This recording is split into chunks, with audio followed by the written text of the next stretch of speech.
Hey everybody, welcome to Some Guys Talking. I'm Brian Holler. Hello, everybody. I'm Aaron Washington. Hope everyone's Nice having to a see great you. day so far. Indeed, I hope everybody's doing well. Aaron, how's things on your end? Things are going well. I'm a little bit tired. I had a cultivation shoot in New Jersey yesterday. So my brother and I drove down, left here. I left here at right around 4:20 actually. Good And time. with all the traffic, took about a whopping 7 hours to get to Jersey. So we did about 7, 8 hours of shooting, and then it took about 6.5 hours to get back. So a Yeesh. little bit tired, but it's Yes, all good. that happens. Very good. I can relate to the tired thing. Lots of just work to be done. Lots of great follow up from the Beard Bros event that we had a couple of Fridays ago in Pacific Yeah. Palisades. What a fantastic event that was, and Great so many venue. good. Yeah. Oh, was that? Great venue. It was beautiful. It was lovely. Yeah. So Green Street's offices and Pacific Palisades, a lot of great people were there, a lot of good information, a lot of exchanging business cards and things of that nature. I've already got some really good feedback from people who've, had some business come out of that event, Mhm. which is really one of the main points, right? To bring, culture, industry together, make sure that people are meeting the right kind of folks and, able to move forward in a lot of different ways. And that's certainly what Beard Bros represents. And we're happy to be kind of in the front lines of that sort of a thing, doing amazing sort of media articles and content plays with clients and ourselves. So it's a lot of fun. Continuing to grow that. And then of course I work with biotech companies to develop products. So there's a lot of cool projects there. As you can Mhm. see, there's a lot of like stuff going on. I work with a group of people doing business services. I'm starting to work with the NACB, who's trying to do some of that, and I'll probably talk Yeah. about them more as we continue to move forward. But ultimately, Beard Bros is really, really great. That's really, really just popping off, and I could not be more excited about being the CRO for that company and where we're going to go. Um, I'm really excited. We have a lot of great plans and a lot of good things happening. And if you're interested in working with us, hit me up. I'd love to talk to you, and I'll probably be reaching out to you anyways. So, Going to be a anyways, great year. We're going to yeah, manifest it. 2024 is going to be a great year. The that's mind is right. made up. That's right. It is good. You're speaking of which, that's an interesting. That kind of allows us to dive into our topic today because we really wanted to talk about things like transition, change, Mm. right? A lot of different kind of this happens to all of us, right? Change is constant. So that's why when I feel like people are pitched that change isn't constant, it really messes with them. And so if are not aware that just how everyone talks about being a lifelong learner as Mhm. a that's a powerful thing. You should be a Mhm. lifelong learner, right? Mhm. Well, I agree. But the only way that you can do that effectively is to understand and appreciate that change is inevitable and constant. Yes. And if you can't manage those two things, that's going to be, I think that's a problem. And I think you got a lot of folks out there that have a hard time coming to grips with that reality. Mm. And so I was hoping, or like, I know we're going to talk today a little bit about more sort of how do you handle that. Yeah. Um, Often when I've heard these conversations, people want to split it into like, well, here's how you could do this professionally so that it doesn't affect this personally. Well, you and I were talking earlier. I don't think that's possible, really, No. especially for anybody who's not maybe ultra wealthy. I mean, and even then, you're still compartmentalizing, and that's not healthy, and Mhm. and that sort of a thing. So again, I don't know how transitions or change or things that modify your work situation aren't personal. I Mhm. think that all you would hope for is that Yeah. you're treated like a person as opposed to an object or dismissed or a number. Right. I think with that, I mean, because obviously when you're dealing with transition and because I mean, and this is one of the things that I tell my girls is that like you have to understand that the journey of life is constantly like smooth sailing in storms. Like that's what it is. Like you can't have the status quo of just like things are going to be good all the time. So when you understand that and have that understanding and can actually not so much anticipate it, but you can kind of you're not surprised when it occurs, then it allows you to stay calm when that turmoil comes. A lot of it is fear and fear of the unknown, and that's what we were talking about earlier when you have new situations, and when things arise that, you didn't expect, you get all kind of worked up. But when you have kind of that inherent knowledge that the life is going to be shakeups. It's going to be unexpected things are going to happen, and it's going to, like, totally throw you for a loop. If you can have the understanding that you can remain calm in that, in the face of that, then it allows it to be able to be dealt with, in a more healthy manner, where you're not freaking out and reactionary. Because that's the problem that most of us run into, is that when something happens, instead of sitting there and trying to discern, maybe, and not maybe like our part in it, or this person's perspective, or just all of it, and just take what it could mean and discern that there may be something else behind it, when we're reactionary and just freak out and go, this made me feel that way, so I'm going to react that way. Then we end up in, in a bad spot. But it is all out of just that fear of just, like, not knowing and going into the situation, and not knowing if you're going to succeed or fail. Yes. Unknown is always what paralyzes everybody. I think that's, what you're afraid of, right? That's why everybody says, jump the, right? Like, take the leap, jump, right? But have you ever looked down, a 30-foot jump into some water, 50, 25? Right. It's pretty high up, isn't it? Kind of scary, right? Kind of, whew, right? Like, so then if it's scary, right, but you want to do it, right? That's the adrenaline, right? It's scary, and I did it, right? So isn't that what we should seek to try to do, right? If it is scary, like, there's scary, like, this is not a good idea. No, right? Your gut instinct is like, no, don't do it. That's different than that sort of that fear of, I don't know what's coming on the other side. Like, the one of them is, I know what's coming on the other side. This is not a good decision for me, right? The other is, the things that await on the other side, I know are good, and I'm afraid of that. So when you painted that scenario of someone jumping, the immediately what, and you alluded to it after, what the thought that jumped into my head is that the reason why we have that fear is because we don't know what's going to happen. So that is inherently the problem with all of the fear that we have, because it's like, I'm in this situation.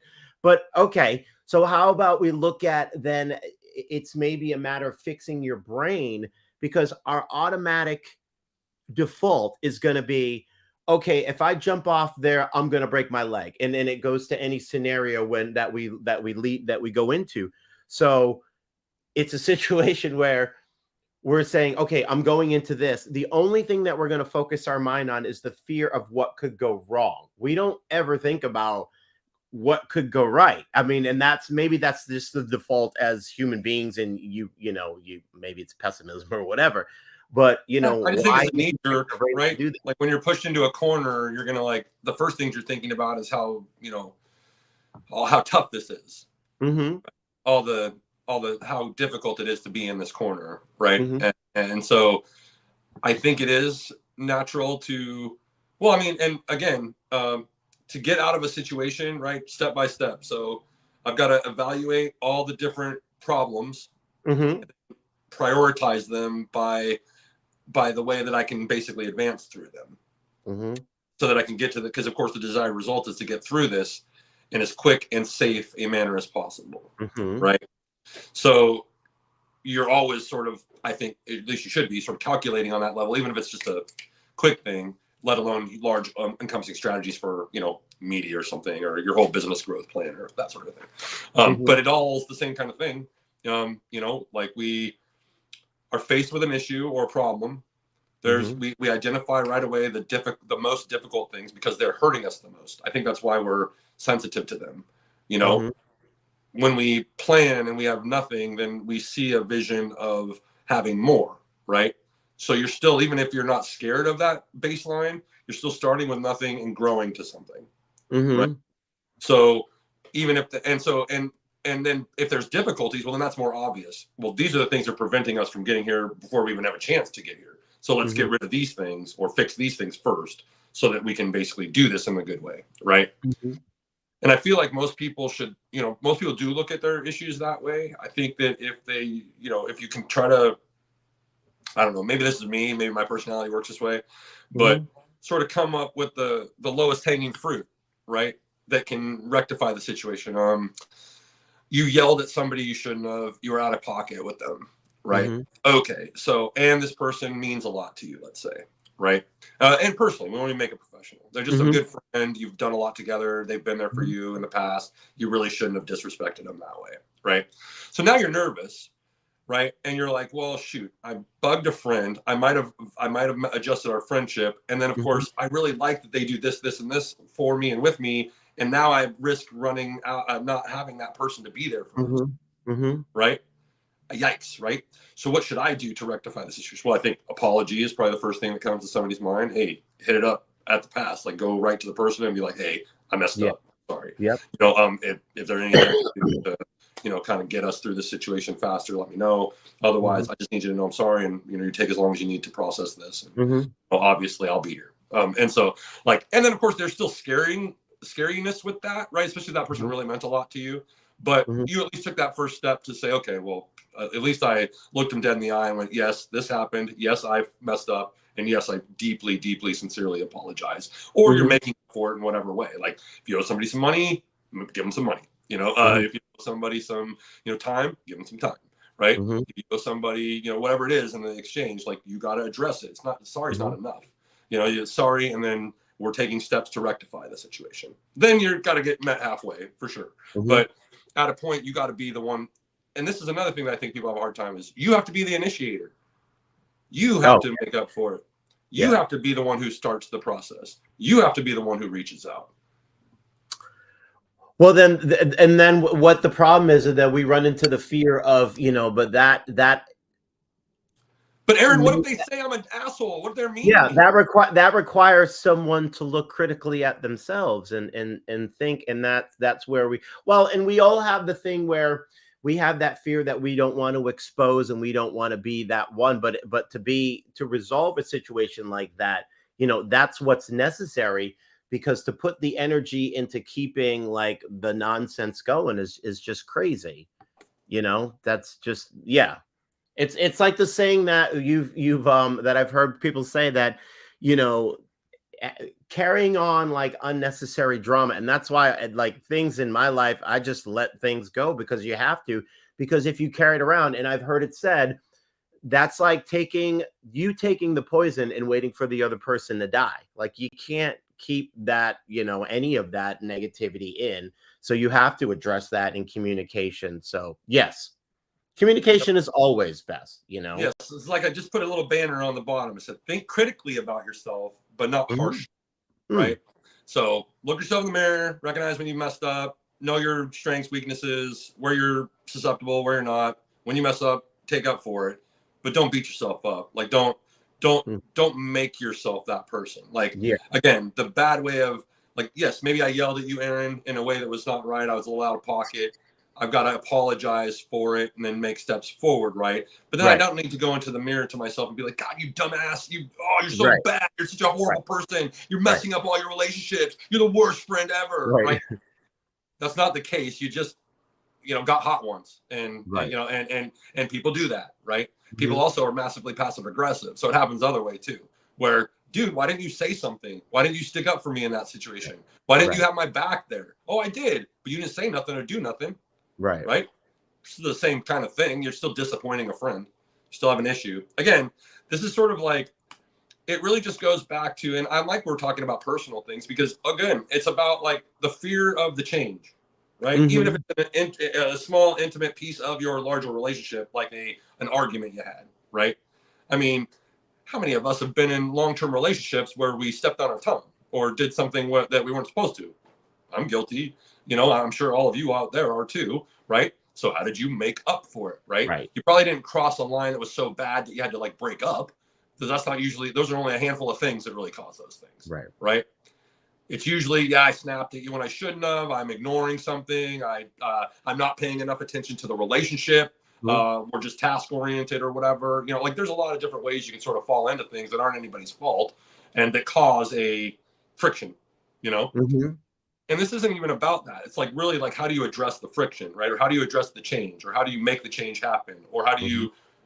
how do you basically hold on for the change? Hmm. Interesting. Well, something that we were kind of touched on, and it's just with that fear and just how you process it. And we were talking a little bit about just, whether you have fear, whether you have chaos at work in your home life is calm, or you have chaos in your, whatever, vice versa. Like, would they, and you and I were talking about like being able to compartmentalize and not letting that affect. But I think with people, like, it's virtually impossible to have like, fires going on over here and then be totally calm here. And Yeah, again, vice versa. agreed. I mean, we were talking about this earlier. Just it's communication is really super key in those moments. For one, to mitigate that. But the idea that one doesn't affect the other, I think, is silly. Yeah. You know, Yeah. I don't. Right. If your money's not right, you have a family that's affecting. Even if you're single, it's affecting your bills, your maybe Right. your mortgage, your you know what I mean. Right. Like these are not you. It is personal. Right. So if I'm an employer, right, or a person who's paying you, I should respect you as a human first, right? So that means if I see a storm coming, if I see a problem coming, if my money is not right, so I can't pay you what we've agreed to, I should know that right away. I shouldn't all of a sudden be checking into work one day and get fired, Right. right? Or like, oh yeah, well we're going to reduce your pay by 90%. What? Like you could give me a month or two to prepare for that. No, Right. right? So again, like I think there's responsibility on all sorts of parties' parts to like, but with the job they've done or with the position in the relationship that they have, right? Like dads should not be, like dads treat like should take care of their kids, Hmm. right? Do they all know? And so that's okay. So those are issues that those families have to address and somehow work through, right? Hmm. And adjust to the change that is unfortunately being put on them. So again, Hmm. um, and then of course, if you think about work, then how does that affect that woman or man, right? Again, like how these are not intertwined is ludicrous, and only people who talk about this, generally speaking, are people who are trying to sell you some sort of personal development or marketing thing, or they're Hmm. wealthy and have compartmentalized to the nth degree. But I would argue it still affects them personally too. And so it is personal. So like that's the whole point. There is Right. no right like this isn't personal. Well, I get it. You're just meaning like I don't dislike you, but I still had to cut your pay or I had to still let you go. Right.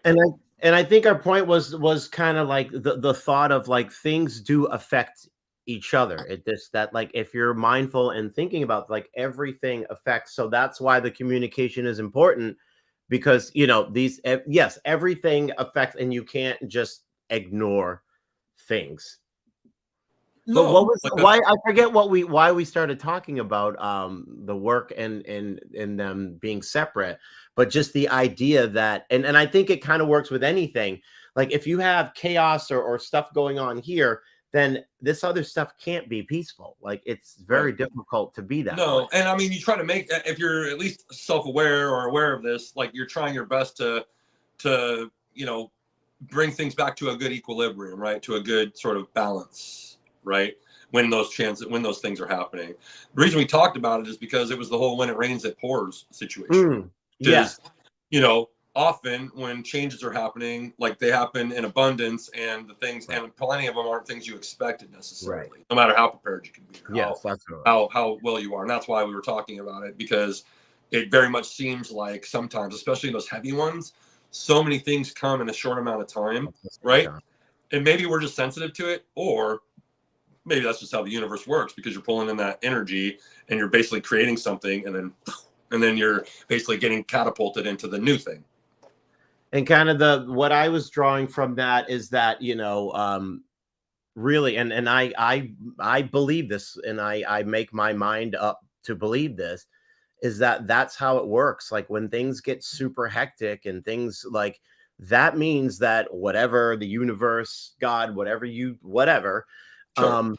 is preparing you for the next stage. Like you literally can't get this next set of keys before you whatever are strengthened, reinforced, whatever it is, you're put through that test. And that's one thing that I keep myself mindful of, that when things are, stressful and there's a lot of turmoil and moving parts, that just means that some other blessing or some other stage or whatever level is coming, because it literally is the universe. For me, it's God, but it's preparing me for, you can't do this. And actually, and it's funny because it's the same, it literally is what happened with drinking and being sober.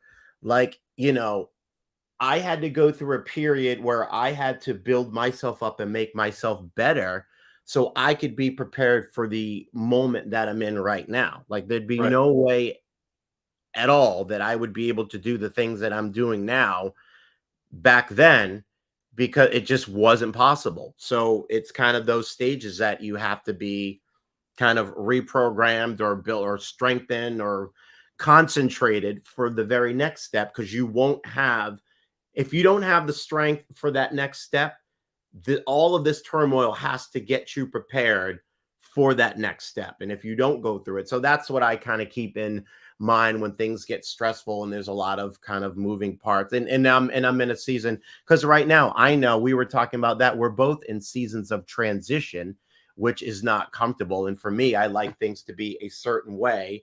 And when they're Right. not that way, it's but you have to keep kind of mindful and keep yourself focused on where you're going. So yeah. Agreed. That was another part of the conversation, which was, even though often those transitions and changes as you get older can be much more heavy and serious and a lot more sort of money and fear and big, large sort of separations and things like that. But if you're doing it, I feel like if it's done a bunch of times, while the things might be heavier, the process becomes a little bit easier. Doesn't mean that you're not still going to be upset and have Right. regular kind of gamut of emotions, but I feel like there's, and then in my case, like personally, like I facilitate change as a job, right? I come in, or I'm either building something from scratch with people, or we're developing a project together, or I'm bringing you in and we're revamping, enhancing, growing, strategizing. Basically, you're working with me to get things either moving or because something's not working and we need it to work, Hmm. right? So that's Hmm. my whole job, more, and in many ways, in addition to being sort of an executive and sort of leading different things and spearheading projects. But that's, really the core of it is anybody I'm working with, we're seeking to basically grow a business or grow the opportunity. Can you explain about just the different kind of fear? So it's not so much the blinding childhood fear that you don't like. There's a different kind of fear once you start to understand, and Oh you yeah. can process that fear differently. Yeah, we were talking about that earlier too. So obviously there's like true fear, right? Where your gut's screaming, no, don't go in that door, or no, don't take that job, or no, don't be friends with that person, right? That's normal, that's good. Listen to your instincts type of stuff, right? You should have that tuned in, and the more tuned in you are to that, the better it's probably going to be for you, right? Mhm. You often know what you need to do before your mind actually registers it. Mhm. So yes, be in tune with that. That's one kind of fear, though. That's basically like you're in the corner, somebody's beating you up. Well, okay, this hurts, this hurts, this hurts. How do I get out of this, right? Because it's so Mhm. obviously bad. So let me figure out a way out, right? But then there's the fear of the unknown, like we were talking about earlier, right? Or the fear of just changes that come inherently. Got a new job, Right. just got married, right? Just had a kid, right? Mm. Those are things that you rightfully should be scared about, but that you're going to jump off the cliff, Right. because not jumping off the cliff is where really bad things can happen, Yeah. right?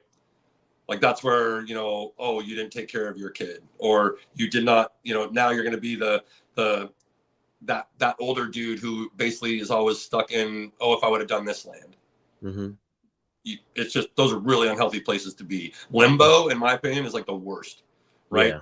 There is an inherent amount of time that you have to just sit in limbo as changes are happening, especially big ones where you're not the Yes. only person driving Yeah. everything. So you have to wait for this and wait for this to drop and then wait for this other thing, right? And as organized as you can be, there'll always be some stuff that goes wrong that makes you really nervous, and and you have to figure out how to deal with that because you don't necessarily control the finish line, right? Mhm. Now, when you control the finish line, that's a lot easier. I can kind of manage that a lot better. What you realize, obviously, is that a lot of times you don't control the finish line. Mm-hmm. So you have to come up with some way to be kind of willing to take the leap and believe in yourself that the finish line will be at least favorable, that it'll Mm-hmm. be close to what you'd like, or at least you'll learn a lot, or it's worth the return on the jump, right? Mm-hmm. It's basically your own ROI. Is it worth Mm-hmm. the risk, Like right? Well, what does your gut say? And what does your normal fear say? And if those are doable, then you probably want to take the leap. Mm-hmm. You know, if there's something that keeps sticking in your craw about it, there's probably something wrong there, and you should probably look into that, right? But you, again, now it goes back to this part. You have to take that initiative, though. You can't just wait for this to happen because it's scary to push things along or to address a situation, or like maybe you had an interview and it was really good, but you forgot to ask that one super key question, and you see that they're like getting close to you. You gotta nip that in the bud. Talk to the manager or the whoever's hiring right there and go, hey, listen, we didn't talk about this. Super important to me, and do it, right? Otherwise, you're gonna sit there. You're gonna take this job, and you're gonna try to convince yourself that that thing that was important isn't, because you're gonna want the money, right? And then you're gonna do a poor job, and then you're gonna be mad, and then, you know what I mean? Like, again, eyes on the prize, everybody. Well, that's the question. Is then you have to have the I guess self-realization to be able to identify fear and not just kind of like have an idea. You know what? And not just take the negative, not benefits, but the negative, what is the word I'm looking for? But instead of just taking the negative aspects of that fear, to be able to look at that fear and then be mindful of it and try to process it and understanding it, and understand it and see how you might be able to use it and make that fear, because there is some amount of fear that can be healthy. Oh, for sure. I think fear is Yeah. healthy in general. Yeah, right? As it is. long as you're addressing it. Yeah, 100%. Yeah. Yeah. If you're not scared, you're like a sociopath. So like, what the heck? Like you have, I mean, we all have feelings. I mean, yes, some of us put up a front better than others and what have you, but scared is scared. And if anybody says they're scared, or you can just usually read it on people's face, it's okay. Shoot, like we're always in scary spots. If I'm seeing somebody like that, especially if it's a colleague or somebody I work with, hey, what's going on? How can I help? What can we do? Right? So I guess all right. So then the next step from that would be, then you have to realize that fear is not necessarily a bad thing, and figure out how you can harness it and use it as a strength. Well, you were talking about that earlier yourself. Elaborate, because bottom line is you were saying like it does seem like right when you're on the precipice of some amazing growth, a credible opportunity, right as you're leading up to that, here come all these unexpected difficulties that I do, like whether it's God or universe, however you want to describe it. I do think I feel like those are put in your way to basically reiterate to you how much you want the thing that you're about to get, or that you're working towards. And if you can see those barriers as helpful as opposed to hindrances, yeah, I think you can get through them faster, or you have you at least have a shot at doing so, I should say. Yeah. To be fair. And then of course you get to the place where you're afraid of, which is the whole growth part, right? You're immersed in it, right? It's a very logical progression for even everybody's career, right? You start off at a certain level. Maybe you started on second or third because you had somebody, or you have some talent, or you're rich, or whatever it is. Fine, but you start somewhere, right?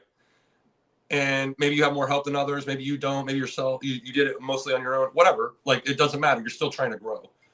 And so that first gig you got, or that first job you got, you were looked at this level, and then there was people that you saw that were at this level. You're like, dang, I could do that. I'm going to get up to that, right? And you do. It's not scary anymore. All of a sudden, you turn around, you're like, you are one of those people, right? You're like, hey man, I'm going to start being one of the executive leaders though, because I can do this marketing stuff, and I can run a team, and I've also know a lot about how to like get bigger projects going, and I do understand the larger landscape of marketing, and I've been with this company, and there's a lot of other companies like this. Maybe if this leadership team is too hard to penetrate, I could maybe get somewhere else and be on theirs, right? And so then you try to get there, and then you do. Right. And then it's like, oh, wait, I want to own the things myself. Right. I want to build the things myself. Right. You learn how to do that. And then all of a sudden you're the dumbest person in the room. And then you blink a few weeks, months, years later, you're not the dumbest person in the room any longer. Right. and then you just keep going, right? So there's always fear associated with each of those levels. There should be, right? Because you're taking that leap. You know, you're sticking your neck out there. Yes, I can do this, right? Mm-hmm. Which people appreciate, right? As long as you're sort of relatively in your lane, I think people appreciate chutzpah. People appreciate, going for it, right? But be realistic-ish, right? Mm-hmm. You know, that's always a fine song and dance too. But anyways, we could talk about that some other time. But point is, change, Mm-hmm. right? Because you're in a way, if you think about it, you're literally going for it. You Yeah. want change every single second of your day, right? Yeah. Don't you want a healthier this or a better this or more money or more stroke or a easier life or whatever? You're trying to aim for those things because you see that as an ideal situation for you, and you're not there yet. Mm-hmm. That's everybody all the time. Right. Right. Good, because we all want more. Well, one of the things that I think about in that kind of like, and I've changed my thinking is that now, instead of seeing, when there's obstacles and different things that you have to deal with, instead of, being overwhelmed with it and thinking that, being overwhelmed with the challenges, I fixed my brain personally to realize that something new is coming, and that all of those challenges are to make me stronger. But also, I'm not gonna let those challenges block my blessings, because I know that they're all happening for a specific reason. So when I have my mind kind of discerning that, then I'm aware, and I won't allow that. And whether it's my own thinking, whether doubts or fears or whatever, or just being overwhelmed with different things coming, I'm not going to let that hinder my goal and my progress. And Right. and going into it, I have that understanding that I'm not going to let that fear block what Yes. is coming, what is There's waiting. plenty of other things that could ultimately block it that are very Right. realistic. So there's enough to worry about without And it shouldn't piling be on your this own like head. It should be correct. Yes. not you sabotaging yourself. That's right. As long as you can commit to that, hey, shit happens. Right. Things aren't going to work out the way that you want them to, but at least you've done as best as you could. At least Right. you're in a place where you're comfortable with your output or your contributions to the situation, and that's all you can really ask for, I think, in anything. Like, did everybody around you appreciate what you did and how you were? You're good. I mean, ultimately, right? Is that the desired result? No, that should be a bare bones minimum, but it's a good minimum. And if you do it enough times, you will probably evolve into better opportunities because you've worked with other people. They're similarly minded. They're advancing. They're growing. You're keeping in touch with them. That's the whole networking thing, right? Mm-hmm. Is really just again, that's the whole thing. Is what this conversation is making me realize is how can people be afraid of change when it's just we're always just so pushing for it all the time. It's true. That's what everyone wants. But I Yeah. think the fear. Well, so think. All right. So is it the fear of not getting it? Is it like, why, if it's something that we're all clamoring for as it's occurring, why the stress? Is it Yeah. because the fear that it won't work out? I think it's because a lot of other people are wanting to do the same thing or something similar. And then, of Mm. course, we all know people who are already doing the thing. Mhm. And if they want to get into my way, they probably can. Uh-oh. Mm. Right now, all of a sudden, I'm not nearly as good at what I want to do as I could be. Right. Oh, shoot, I wasn't trained in this way. Right. Mm. Or I didn't go to these schools, or I didn't Mhm. do it this way. I'm not good. Right. That's not Mhm. true. Like, if I would have believed that, I'd be like the most charismatic gas station attendant you ever ran into, truthfully, I literally but I also did enough to have some credentials, so it was again a balance, right? For me, I was like, well, shoot, I got to play in this game. So no, I don't think I have to go to Harvard, right? But maybe I should get a master's degree. So I went to Mhm. Boise State, right?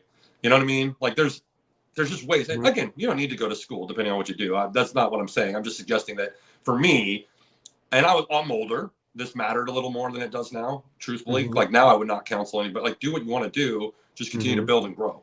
Mhm. Learn. You're gonna have to learn, right? So if you can't get kind of at least a baseline, like I feel like college, while it does, if you're if you're going for a certain profession, it's very very vital. But I think Mhm. for most of college degrees, I'm not saying they're worthless, but I am saying that you get a baseline of sort of professionalism and knowledge that will help you in a variety of fields. It's the networking at college that really is worth the money. Mm-hmm. Those people that you break bread with and learn that stuff with, and are, you know, on the front lines of this growth with, are usually are going to be people that you're in touch with the rest of your professional career, if not your life. Mm-hmm. Right? At least a good handful of them, if not Mm-hmm. more. Right? And that's sure as hell is who got me my first sort of gigs. And, you know, like between college, my friends, and LinkedIn, that's pretty much how I've generated most of my opportunities in my day. Then it Right. just became, at a point, then you get to a point where colleagues are referring things and people know you, and you're getting more meetings just because people know people that you know, and that sort of a thing. Again, it's a snowball that continues to like really show benefit. So again, these are other things that you can do for yourself to hopefully mitigate some of those ebbs and flows of the changes that are inevitably going to occur in your life. That's another thing that people do to help themselves through them. Oh, well, I haven't built up enough cachet, or, you know, I can tap into these resources when these things happen because I know they're going to happen to me a lot. Mm-hmm. I'll be easier to get through them when they happen because I'm prepared, right? So if you're a consultant, for instance, you always have to feel like this because the rug could be pulled out from you any day.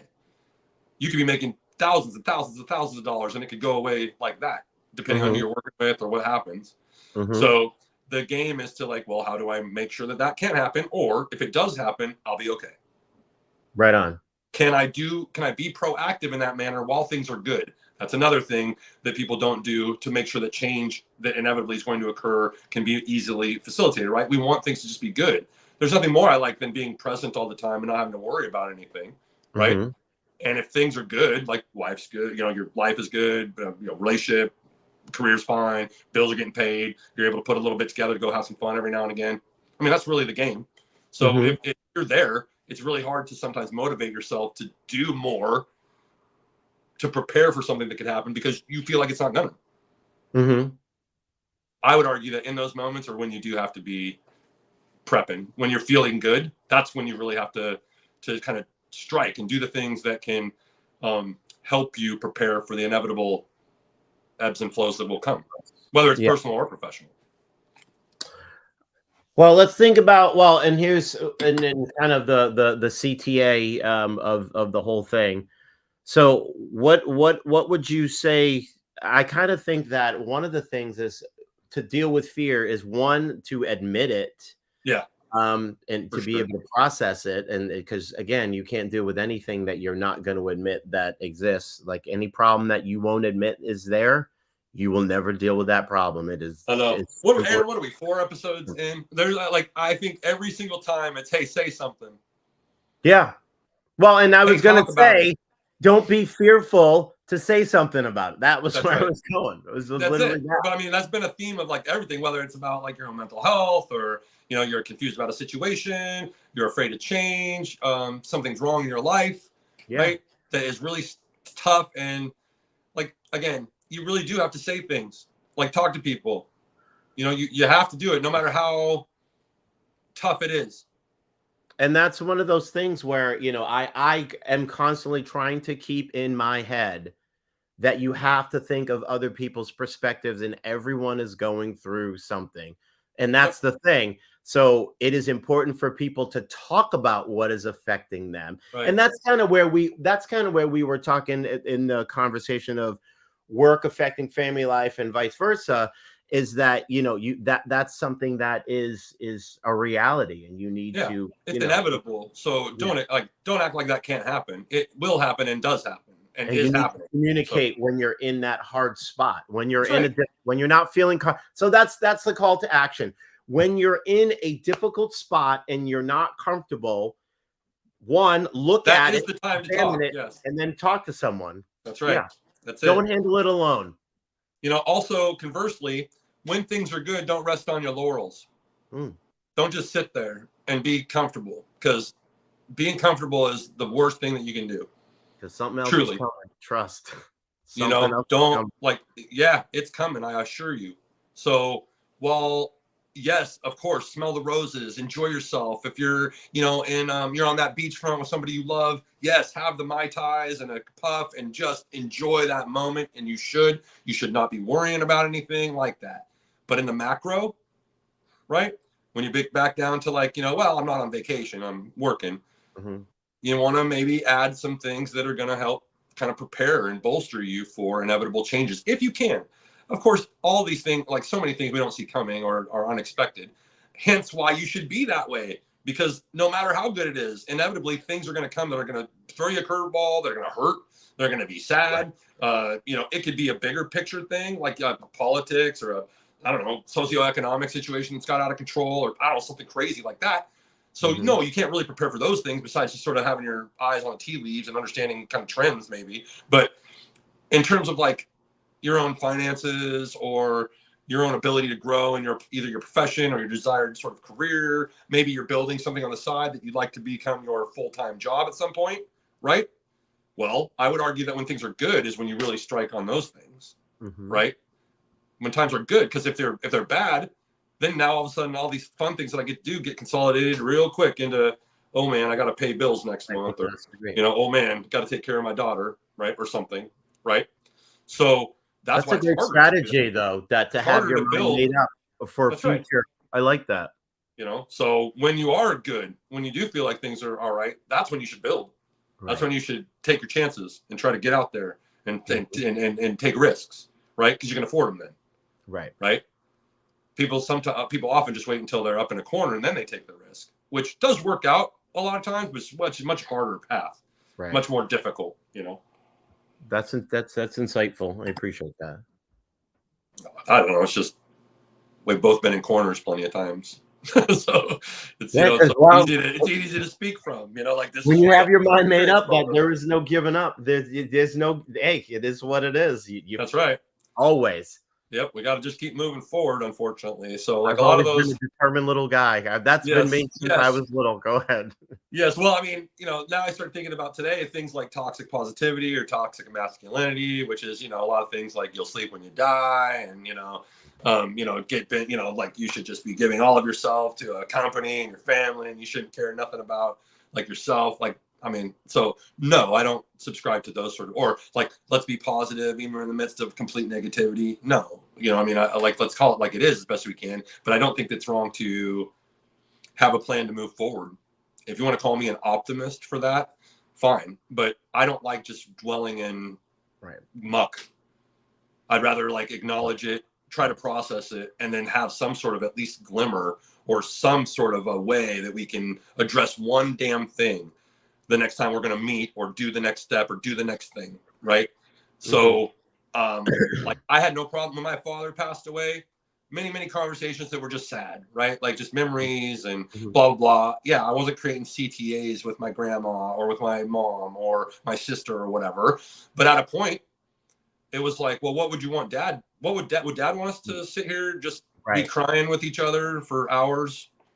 Would he love that? The answer is no. And if you knew my dad, it was fuck no. Would he not like that? Yeah. And so bottom line is, well, okay, I should acknowledge that, because if we're sad about this and we know that this wouldn't like this going on for this long, well, what's the best way to respect that situation? Right. We try to figure out a way to process accordingly. Don't get me wrong, but we're going to work through it. We're going to do what, in this case, Dad would have wanted us to do, because we knew him well enough to know.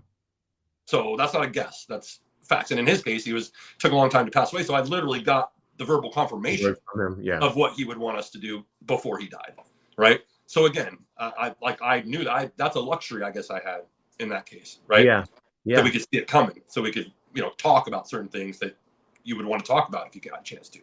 And so again, scary. Yes. Right. But even in the midst of those conversations, you're looking for a path forward.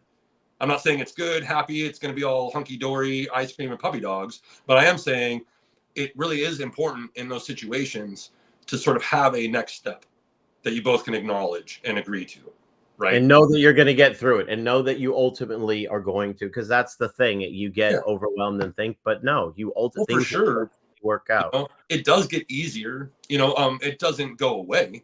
That's like if you lose somebody that close to you, especially if they go a little earlier than they should. I think there's a, like you're never like I'm not going to forget that ever. Right. I'm not like I will be in my deathbed, whether that's 70, 80, 90, 100, and I'll remember my father, right? So, and I'll remember his contributions. I'll remember how he influenced me. And I'll remember, what he did. So does that mean that even 10 years from now, I might not see a commercial, it might hit me, right? And I get a little teary eyed or whatever? Of course, right? But you hear me speaking about him and about this. I can talk about this with anybody who will listen now. First few weeks, I couldn't even say a word.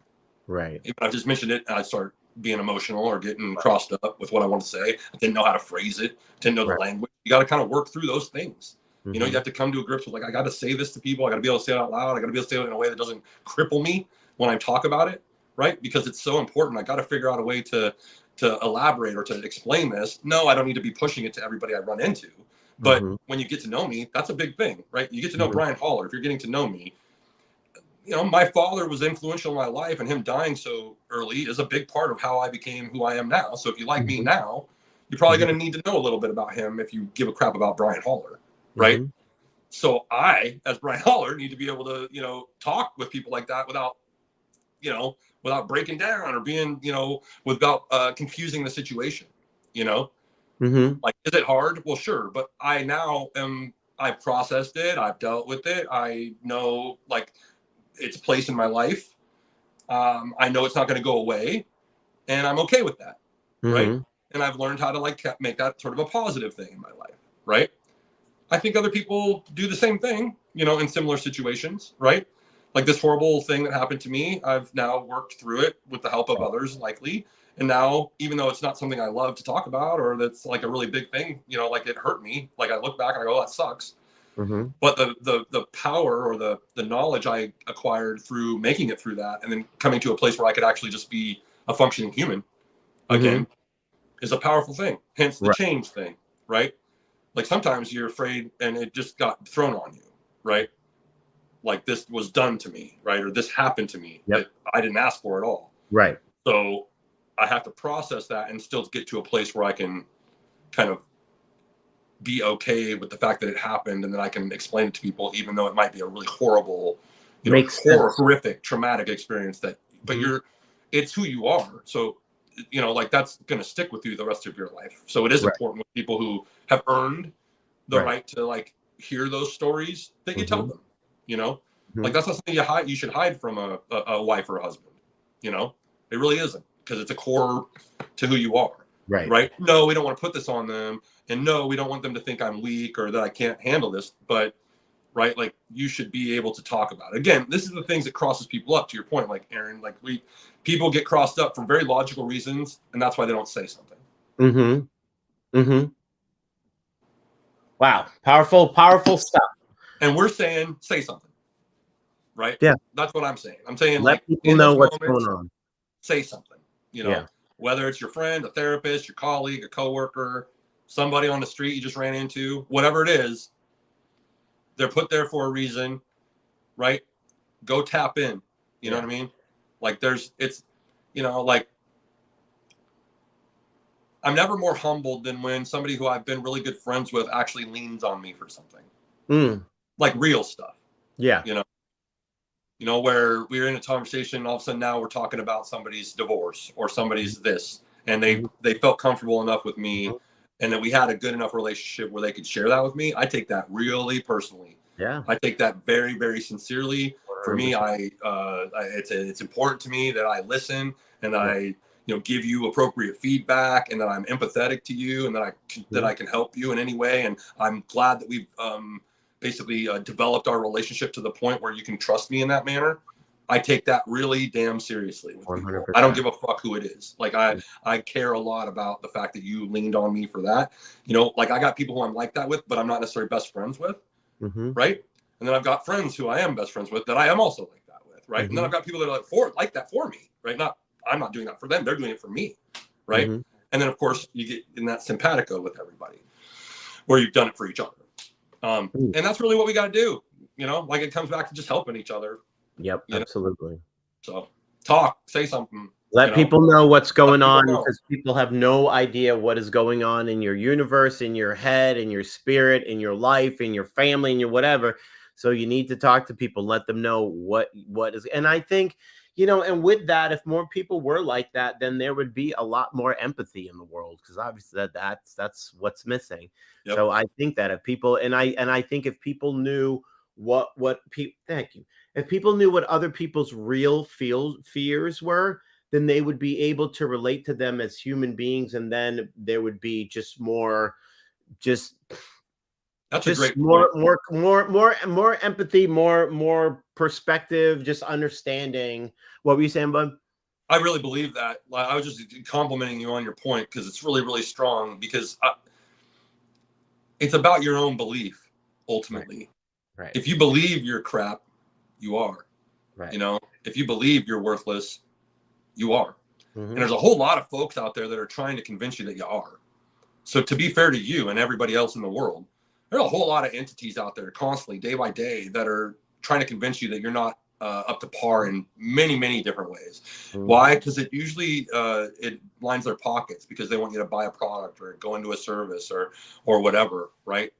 Again, a personal one for me is the idea that we want to sell sort of marketing modules, that there's people who want to sell turnkey. Here's how you learn how to be a marketer, right? Mm-hmm. I don't got a lot of respect for that. Even super duper famous people that I even follow. I don't really I don't like the idea of profiting off your lack of knowledge. I'd rather teach you and work together to create something, mm-hmm. right? Or to give you the keys to create something, and I can guide you together to do it, right? Mm-hmm. But I don't need to teach you inbound marketing. We can do it together as you need to for your business or for your mm-hmm. own personal growth. Mm-hmm. If you want to go search that out, there are many, many people who will teach you that. I don't disagree with the idea that that's a business model that you can get into, and you'll probably get that education for a lot cheaper than at a university. Fine, no worries. But you want to know the reason I don't do it is because I'd rather partner with you to help your business grow and teach you all these things right next to you, mm-hmm. and to help you provide sources for your team. And I can give you even more support than a automated module can. But of course, I can't scale because I don't do automation to do that piece, right? Mm-hmm. So again, the reason why these modules sort of bother me and these marketing programs bother me is because I know how they're built and I know what they're doing. It's just a numbers game. Spam, spam, spam, spam, click, click, click, click, click, right? And the more you can make it a fun user experience, you'll sell the programs. You probably mm-hmm. only have to hop on a webinar once a month, once every quarter, whatever. There's not a lot of hands-on, and you make a whole lot of money off of people's confusion. Mm-hmm. And all you do is confuse them more because you want to upsell. You want them to start leaning into consulting services, or you want them to lean into more marketing services, right? Sure, I gave you the blueprint, but you can't execute. So I got $1,000 for the blueprint. Now I'm going to upsell you into $3,000 a month for the execution, right? And then over time, I might even be able to get a piece of your company, right? Again, I'd rather just do this honestly. I'm glad I'm an artist. I'm glad I'm an artist, and I don't. It's just the shifty. That's just crazy. Anyway, that people. Anyway, again, not illegal. I'm teaching you. They're teaching you how to do modern marketing, digital marketing. It's a very viable way to organize a business. But I get asked a decent amount. Like, Brian, you could have just done this really easily. We could plug in. You could partner with a place already doing it. You could be lead gen funnel for this. All you got to do is just basically sponsor it and co-sign on this. And I won't do it just because, if I was going to do that, I'd build it myself. I don't need anybody's help to do that. So I'll take all the profit. But then 2, ethically, I'm not a big fan. That's just it. Mm-hmm. I don't disparage anybody who does that. I've learned from people who do that. And there's lots of great, amazing people who do that. Mm-hmm. No shade at all. But everybody's like, well, why aren't you doing that? That's why. So, anyhow, it goes back to the CTAs, right? Say something. Don't be afraid of change. Go push forward on, on things that you want to push forward on. Make sure that the people who are directly affected are kind of informed about what's happening, right? And then continue to grow and build and acquire more folks and opportunities and resources and stuff to facilitate more of that change you're looking for, Mm-hmm. So there you go. Let people know what's going on, and just don't internalize your fear. Don't internalize the anxiety. Don't just you know what? You need to just make up your mind. Know that you're there for a reason. That's right. What you need to discern from the situation, what strengths that you can draw from to allow that to be a positive in your universe as opposed to a negative, and allowing you to actually squash your own goals in your head before you even get started. So, like the ticker says, remember, you're awesome. Yeah. Unless you don't think you are. And even if you don't think you are, you still are, because you're still here. Are. You just got to realize it. That's correct. Indeed. Hey, and by the way, check out Rooted Intellect and check out Beard Bros Farms. We're not hard to find. BeardBrosFarms.com. Rooted Intellect. Just plop it in your Google engine, or look for me. Go on Discord and follow the Rooted Intellect Discord channel. You'll be happy you did. Follow my socials and you'll see what's going on. But awesome. Right. Oh yeah, and follow Aaron on all his stuff, and follow me on all my stuff. Not hard to find. Brian Holler, just go for it. And make sure to reach out to us. We'd love to hear from you. If you're watching, please comment, share. We're new. We've got we're 4 episodes deep or so. We're liking the feedback we're getting. We're slightly tweaking what we do each week to sort of accommodate what our feelings are mixed with what the feedback is, and I like what we're doing. Yes. So, and actually, you know, it'd be great if people have something that they would like to talk about. How about you throw it in a comment or shoot whatever, but something that you DM us, whatever. We'll certainly give you all the credit. In fact, who knows, depending on who you are, might even invite you on the show to talk about it. So there you go. You know, and that's another thing we'll get into soon enough. One of these days we'll have a third here, and you know, and we'll just talk like we do. We'll just have 3 of us instead of 2. So that's maybe at some point we'll be bold enough to do an AMA and have people ask us anything. Well, that would be nice. I think we need to be bold enough to have edits and a social media stuff going on. There's a lot of stuff we've got to do. So if anybody wants to help with that, we're all ears. But ultimately, we're going to continue to plug away at this at our pace and continue to grow and try to facilitate the change we're looking for. Mm-hmm. And if there's stuff that people see that's kind of just pertinent in their lives that need to be addressed, because again, it goes to the CTA of talking about things that you want to see or so that's right. Yeah, communicate. Let us know what you think. Indeed, Aaron, it's a pleasure, brother, as always. Love you, man. Best to you and yours, and have a great week. And of course, we'll touch base in between, but we'll see all of you in a week, if not sooner. All right. Right on, brother. Later on. Bye, folks. Have a great week. Bye, everybody.